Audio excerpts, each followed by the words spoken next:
Šiandien palyginkime mokestinę naštą norintiems sukaupti stažą pensijai. 3 veiklos – individuali veikla pagal pažymą arba verslo liudijimą ir mažoji bendrija. Pradėkime nuo individualią veiklą vykdančio.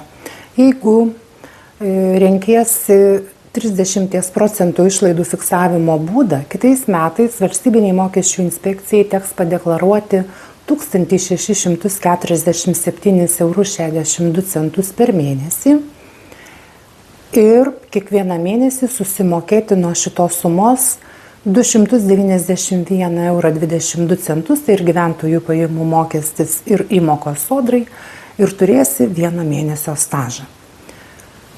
Jeigu esi mažosios bendrijos narys, tau teks išsimokėti 2 MMA, tai reiškia 2076 eurus kaip mažosios bendrijos nariui, kad sukauptum 1 mėnesio stažą.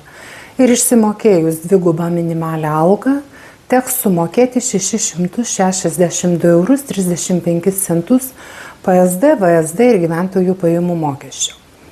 O štai turinčiam individualią veiklą su verslo liudijimu, kad ir vienai dienai išsipirkus verslo liudijimą galima kaupti stažą pensijai, tik tai nebus ligos, motinystės, tėvystės išmokų, bet galima kaupti stažą pensijai.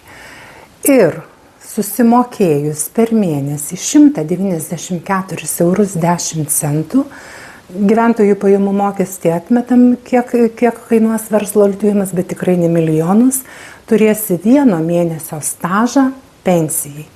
Vadinasi, mokestinė našta šitoje vietoje yra mažiausia su verslo liudijimu, bet nebus motinystės, tėvystės ir ligos išmokų.